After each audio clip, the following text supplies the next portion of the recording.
Surabaya terus bergerak, tumbuh menjadi pusat bisnis di Indonesia.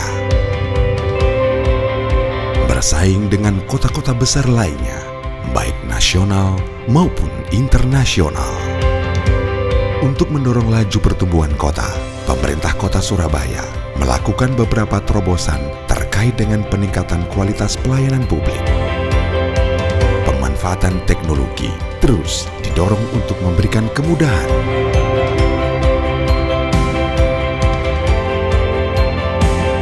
Serta dibangunnya sebuah pusat pelayanan terpadu atau yang disebut dengan Mall Pelayanan Publik untuk memberikan kemudahan dalam pengurusan beragam perizinan. Masyarakat dapat mengurus dokumen perizinan investasi dalam Mall Pelayanan Publik ini.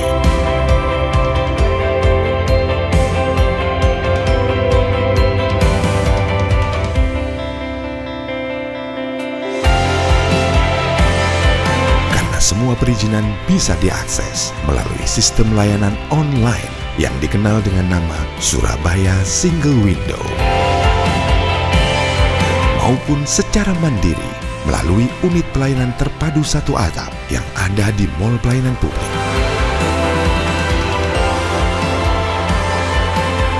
Begitu juga dengan dokumen kependudukan yang bahkan memberikan pelayanan sampai larut malam. Sampai di sini, di Mall Pelayanan Publik ini menghadirkan pengurusan dokumen dari instansi lainnya seperti kepolisian, pajak, PDAM, dan beberapa bank nasional memberikan pelayanan di sini. Saya lagi ngurus perizinan SIUP, akhirnya datang ke sini, ke Mall Pelayanan Publik, dan prosesnya cepet banget ternyata. Nggak cuma perizinan SIUP aja yang bisa diurus di sini. Saya tadi lihat juga bisa ngurus KTP di Dispenduk Capil, terus bisa ngurus SKCK, PDAM, dan lain-lain. Jadi pokoknya kalau di sini tuh lengkap deh, dan pengurusannya bisa cepet. Tadi saya bisa mengantar ibu saya untuk mengurus EKTP. Ternyata di sini kita juga bisa keliling ke Museum Surabaya. Kemudian tadi di ujung sana juga ada Surabaya Square, kita bisa lihat-lihat ada stand-stand UKM yang ada di Surabaya. Selain mengurus administrasi, di sini kita juga bisa jalan-jalan. Pemerintah Kota Surabaya terus mengembangkan Mall Pelayanan Publik ini untuk menjadi lebih baik lagi dalam memberikan pelayanan pada masyarakat Surabaya.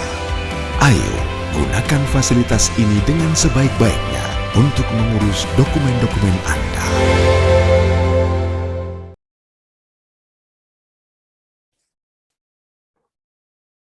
Bismillahirrahmanirrahim. Assalamualaikum warahmatullahi wabarakatuh. Kami peserta Latsar CPNS Kabupaten Majalengka tahun 2022, Angkatan 6, Kelompok 4, pada hari ini akan berdiskusi bersama dengan tema Smart ASN dalam Pelayanan Mall Publik Siola. Sebelum berdiskusi dimulai, saya akan mempersilahkan kepada teman-teman untuk memperkenalkan diri terlebih dahulu. Dimulai dari saya sekaligus moderator, Bayu Pangestu Kusuma Wardana, peserta dengan NDH nomor 16. Kemudian selanjutnya dipersilakan kepada teman-teman, mangga memperkenalkan dirinya masing-masing. Ya, sebelumnya perkenalkan, saya Nabila Rantafika Riyadi, NDH 34. Perkenalkan, nama saya Ramadan Muhammadur Alam, NDH 35. Perkenalkan, saya Rodia, NDH 29. Baik, pada kesempatan kali ini kita akan membahas tentang Mall Pelayanan Publik Smart City, di mana konsep Smart City ini sudah dari beberapa tahun yang lalu banyak diperbincangkan, yang katanya konsep ini akan mempermudah keperluan masyarakat dalam memenuhi kebutuhannya. Nah, di sini kita akan membahas apa yang mungkin sudah kita ketahui berdasarkan pengalaman dan pengetahuan kita. Tentang apa sih Smart City itu, apa peran ASN dalam konsep ini, serta bagaimana impact terhadap masyarakat. Untuk mengawali diskusi ini, perlu diketahui ya, bahwa Smart City ini tidak terlepas juga dari pemerintah sebagai penyelenggara. Jadi ada hubungannya juga dengan Smart Governance. Menurut teman-teman nih, apa sih Smart Governance itu? Mangga dipersilahkan kepada teman-teman peserta Latsar yang ingin menyampaikan pendapatnya ataupun pengalamannya tentang konsep Smart City ini. Kepada teman-teman yang ingin berpendapat, dipersilahkan. Baik, izin menyampaikan untuk smart governance ini adalah tata kelola pemerintah cerdas untuk mewujudkan pelayanan terbaik dengan efisiensi dalam bekerja. Tujuannya itu yang pertama, mampu mengelola dan menyampaikan informasi yang real time kepada masyarakat. Kedua, memberikan pelayanan yang maksimal. Ketiga, meningkatkan manajemen dan infrastruktur. Keempat, mengelola dan mengembangkan operasional secara maksimal. Lalu kelima, yaitu mengikut sertakan masyarakat dalam sistem pemerintahan. Oke, baik. Jadi itu ya penjelasan tentang smart governance. Nah, sekarang kita masuk ke isu tentang smart ASN tersebut. Yang mana isunya kita ambil adalah tentang Mall Pelayanan Publik Siola. Nah, untuk penerapan konsep Smart ASN Pelayanan Publik Siola, yang pertama dibutuhkan digital skill ya. Digital skill adalah kemampuan dalam mengetahui, memahami, menggunakan, dan memanfaatkan teknologi perangkat digital dalam mengakses dan mengelola informasi dalam kehidupan sehari-hari. Ya, jadi difokuskan kepada usernya untuk mengetahui ya penggunaan perangkat lunak ataupun perangkat kerasnya ya. Untuk kelebihannya dapat mengefisienkan waktu dan juga biaya. Tapi untuk kekurangannya mungkin butuh lahan dan gedung yang cukup besar. Untuk selanjutnya ada digital culture. Untuk teman-teman Laskar, mangga yang mau memberikan pendapatnya tentang digital culture. Ya, izin menyampaikan terkait digital culture khususnya dalam mall pelayanan publik. Sebelumnya kita mengenal dulu ya apa itu digital culture. Digital culture atau budaya digital itu adalah sebuah konsep yang menggambarkan bagaimana manusia itu berinteraksi dengan teknologi, khususnya internet. Itu ya. Jadi masyarakat digital yang baik itulah yang berbudaya, yang mana harus teredukasi dan memiliki pola pikir yang berkembang atau growth mindset. Nah, di sini juga digital culture membuka ruang komunikasi baru nih yang sifatnya menghubungkan setiap elemen tanpa sekat. Ya contohnya yang dengan adanya Siola Mall Pelayanan Publik, jadi kan semua pelayanan dan pengurusan itu tidak seperti dulu ya, yang berdiri sendiri-sendiri, tetapi sudah terintegrasi nih menyatu dalam satu gedung gitu. Nah, ciri lain dari digital culture juga gimana masyarakat itu mengubah budaya lama menjadi budaya baru yang lebih bermanfaat. Terbukti ya dengan adanya Siola, sebelumnya itu masih menganut sistem manual, dan saat ini berubah nih menjadi digitalisasi. Nah, ini juga membuat penyesuaian baru nih bagi masyarakat, khususnya warga Surabaya. Untuk keunggulan dari program ini, tentunya memberikan pelayanan yang mudah dan cepat. Selain itu juga masyarakat tidak akan kebingungan nih saat berada di lokasi karena setiap section itu terdapat pegawai yang bertugas, jadi bisa langsung bertanya nih terkait keperluan yang bersangkutan apa, jadi mobilitas juga lebih mudah. Namun kekurangannya mungkin dari program adanya mall pelayanan publik ini, belum semua berbasis online atau one system by gadget gitu, seperti diakses atau digunakan bisa digunakan dari rumah gitu. Begitupun kalau misalnya nanti terjadi akan menimbulkan dampak yang kurang baik dari adanya digital culture, yaitu adanya budaya malas gerak ya atau mager karena pengaruh penggunaan teknologi ini gitu. Jadi dengan adanya kemudahan ini masyarakat tuh memang jadi tidak perlu repot lagi sih untuk keluar rumah. Mungkin itu sih pandangan saya terkait dengan digital culture untuk mall pelayanan publik Siola.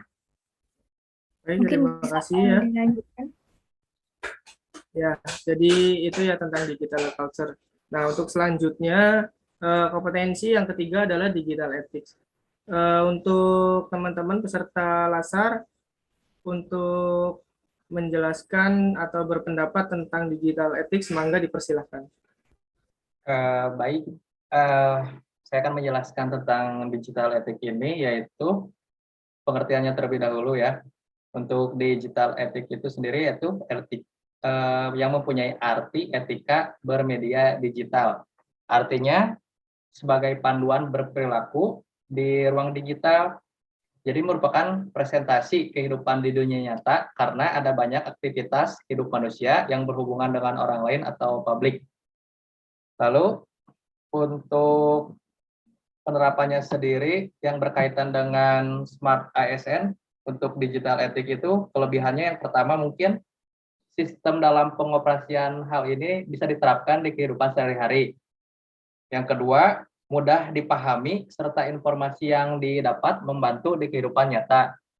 Untuk kekurangannya sendiri mungkin sedikit peraturan tertulis bagaimana cara bersikap dan berperilaku di dunia digital. Mungkin sekian yang dapat saya sampaikan tentang digital ethics. Terima kasih. Baik, terima kasih Kang Alam. Untuk selanjutnya tentang penerapan digital safety, mangga untuk diberikan pendapatnya oleh peserta laser yang lain. Dipersilakan. Baik. Sebelumnya saya akan menjelaskan dulu ya pengertian digital safety. Digital safety itu di mana seseorang itu memiliki kemampuan untuk sadar bahwa keamanan digital itu sangat penting seperti itu. Nah, penerapannya dalam mall pelayanan publik ini tentu saja sangat aman ya, identitas atau data pribadi konsumen gitu ya, sangat penting dan sangat aman. Karena apa? Karena kan dijaga oleh petugas-petugas yang berkualitas, yang profesional di mall pelayanan publik ini.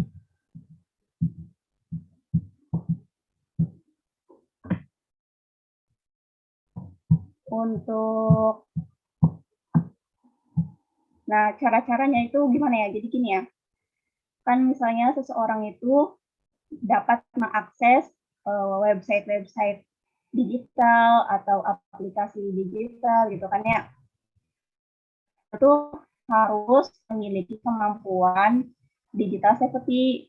Nah, apa aja sih yang bisa dilakuin buat seseorang supaya punya kemampuan keamanan digital tersebut? Nah, yang pertama itu seseorang itu harus memiliki proteksi digital. Nah, maksudnya gimana? Maksudnya itu kan kalau di kayak kita contoh aja ya, kayak misalkan platform mobile banking atau kayak yang kayak BPJS online kayak gitulah.